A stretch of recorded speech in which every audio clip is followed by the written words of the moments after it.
And speaking of another person that just will not code switch at all, that is Deion Sanders, Coach Prime, who is this man. Let me tell you, he is just the talk of everything, and he deserves to be. He is so extra, and I love it. And like, I just want to show. I mean, look, there's so many sides of Coach Prime we see, but like yesterday, I was cracking up because I was crying, like hysterical at Darius, because this grown man posted a video because he was terrified of a mouse that he saw. Let's see what Deion had to say. Is I have tremendous vision. So I'm looking this way and I could see out of my peripheral something look at me like, what's up? And I looked down, I made eye contact, and it's over. It's over. I'm early, really early. I come in early, but I need to wait till everybody get in because they're gonna have somebody come in here and take all these shoes and take everything out of this office because I made eye contact with a mouse. We called it a rat, but it wasn't big enough to be a rat, but it was a mouse. Scared. I can't do this. I can't live like this. I'm in Boulder, Colorado. I cannot live like this. So help is gonna be on the way today. One of us got to go.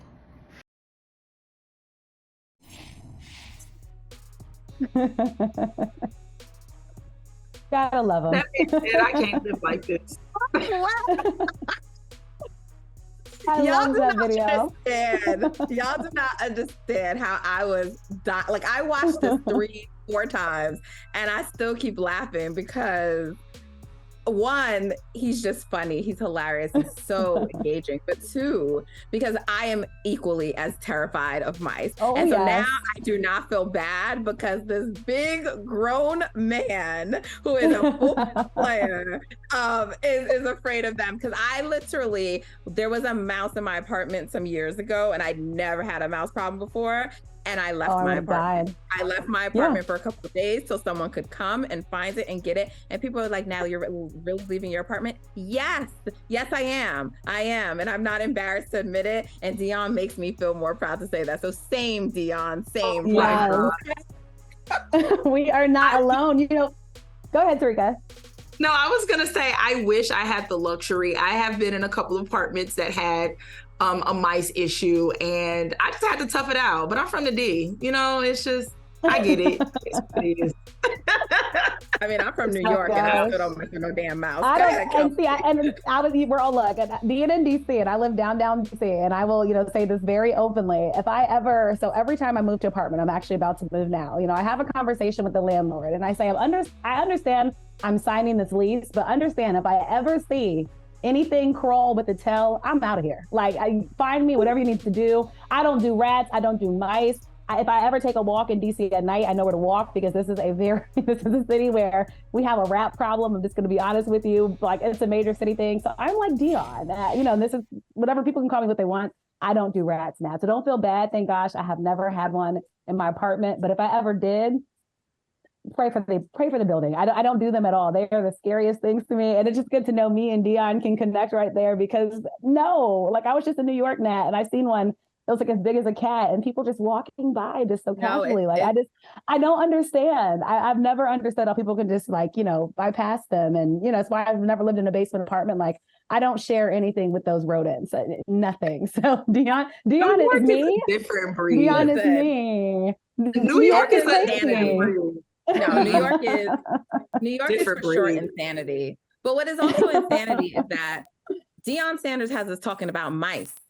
And he has us talking about this because he is Deion Sanders. Like, anything this man says, we are on the edge of his seat. He puts out a video on his Instagram about mice.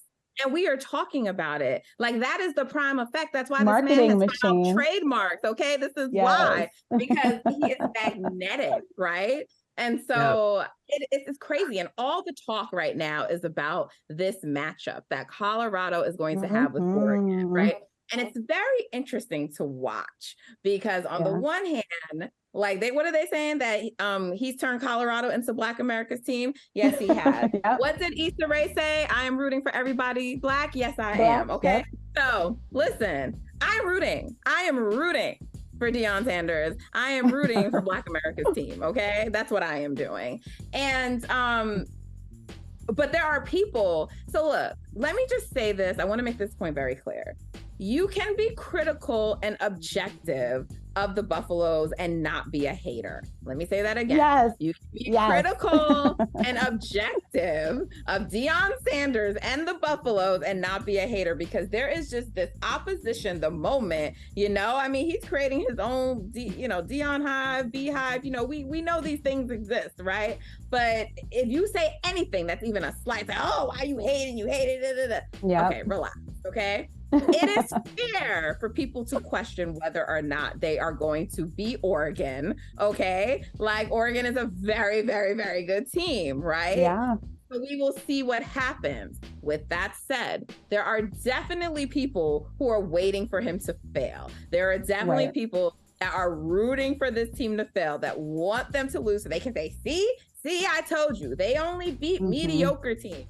And so whether it's against the haters or whatever it is, I don't care. I am rooting for Deion. I'm rooting for Black America's team. What say you, Terrika? Well, I will say this. What you're not going to say is that they're only beating mediocre teams when they literally beat the team that was represented in the college football championship last year. So we going to say that's a wrap. And if someone says that, they don't watch college football. So that's number one.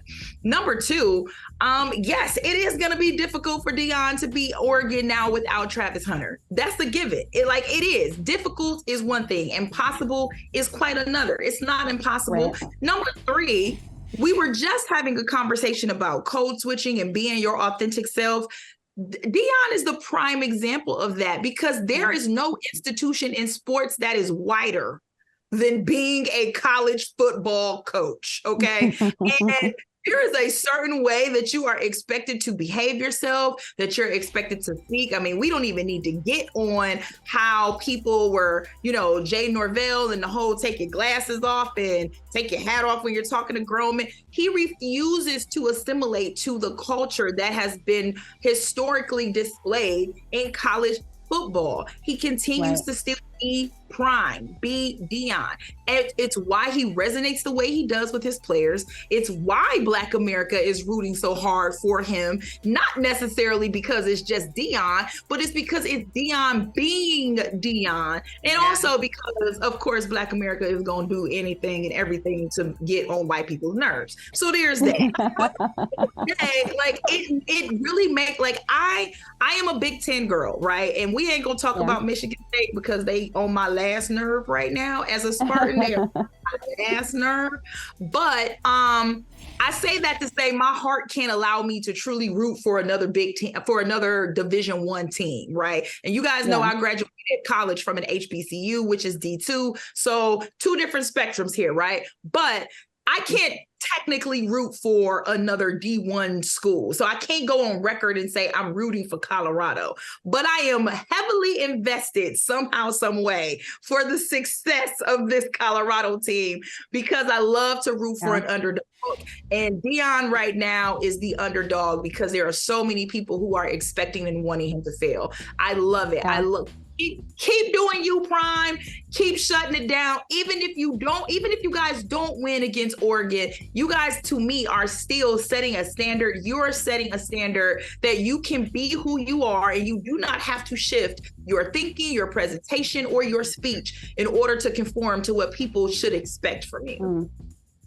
Yeah, Kelsey, I want to hear from you on this, because you've really been championing, I feel like, Coach Prime since you've been on, and you've given us a perspective on him. But before you do, I want to throw to some sound, because he just did an interview with Taylor Rooks, and everyone saw there were so many quotables coming out of there. I am a monument, gotta be my favorite one, gonna need that on a shirt. But he had so many quotables in there. But he told this story about one of his young players that he had to talk to, and I think it's really unique. So we'll talk about that. But let's hear what Deion had to say about motivating his players.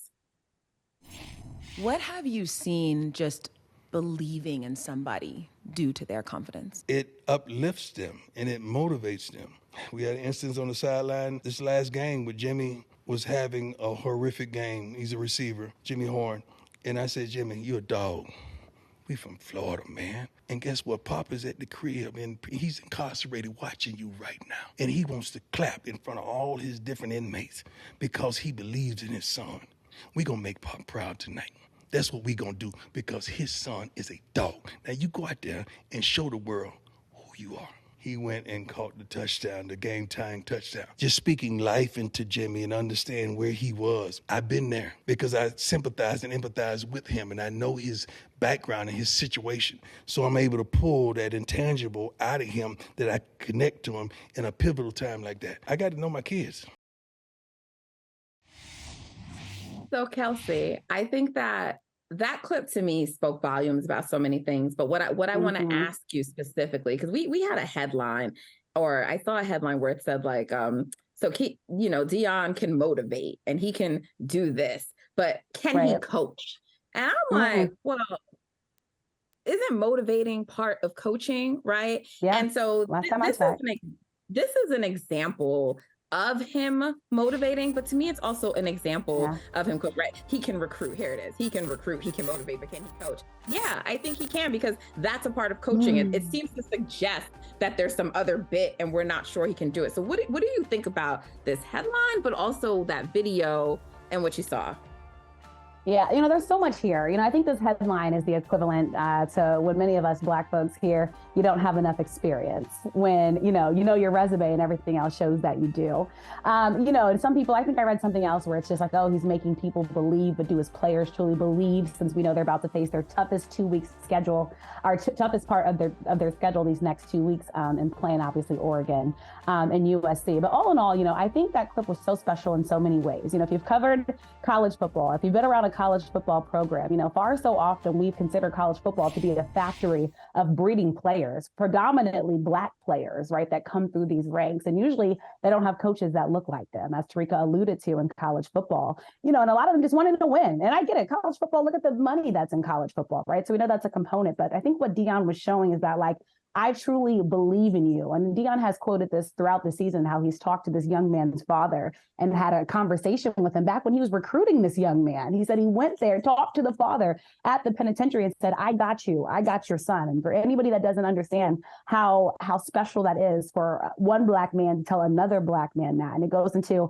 the beautiful thing for what I see of Black fatherhood. I just thought that was so special. And like you said, the young man was struggling, but being able to bring that up and bring him to the side. And mind you, Deion is a father, on his own, of his own sons, but to essentially be a father figure. And for so many, I think, Black young men who, have played sports, especially football, that's what they see the coach as, right? A father figure. And I think that's so special. And I thought what Deion shared, and I'm so glad that he shared this to the masses, because I think it's that important. He put that belief. And then you see what happened, y'all, at the end of this game with this young man who helped to seal a victory.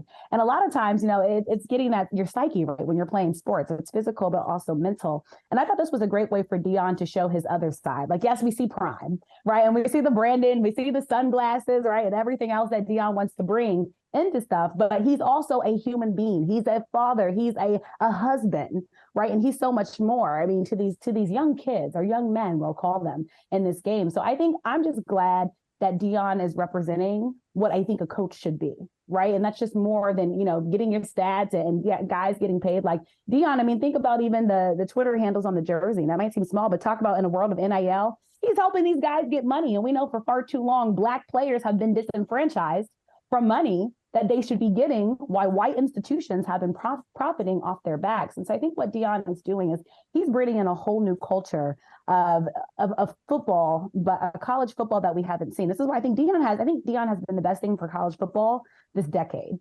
I mean, I think he's truly been the best thing for college football this decade. You look at the record numbers that folks are putting up. Us on the East Coast watching the game till 2:30, knowing, for sure, we had to be up in a couple of hours. Like, Deion has motivated so many of us. And I think the other thing I'll just add to this is that Deion has did it his own way. There's always been a thing like, this is how college coaches should be. And this is kind of the ranks you need to go up. And Deion is like, no, I'm going to do it my way. And I'm going to do it loudly. And everybody's going to know, right? And his players know that. And they bought into it. I mean, for a long time, a lot of us probably had layovers in Denver, Colorado, but we didn't care about getting off that plane. Now, all of a sudden, Denver is the place to be. And it's because a black man in a city that's predominantly white is doing that. A black man has motivated a team and helped a team believe where they're selling out football games in Denver, Colorado, of all places. So all in all, I think Deion Sanders and what he represents is so important for Black men in general. It's so important for Black coaches. And even going back to the Black America component, I think Deion, he said, remember, he felt like he was ordained to be there. And if folks don't know about Black culture, the Black church is really important. So feeling like he's meant to be there as a mentor to these young men. So I just wanted to add that component. I think we all are rooting for Deion, even those who are mad he left Jackson State. But this is a man, his winning is so much bigger than him just winning at Colorado. He's winning for Black folks to show that we can do it on different levels and we can do it our way. For sure. Well, I don't think there's any more to add to that because you took us to church. There is always a lot to say about Deion, but we're going to end there because I have a feeling, I suspect we'll be talking about Deion a lot all season. Yes. Ladies, thank you so much for joining me ladies. For today's Thank you. Brother from Another. Appreciate y'all. Bye, guys. Have a great one. You too. Hey, thank you for watching Brother from Another. If you haven't hit that subscribe button, go ahead and do that now. Don't forget, you can catch us 3 to 4 weekdays on PeacockTV.com and on Sirius XM Channel 85.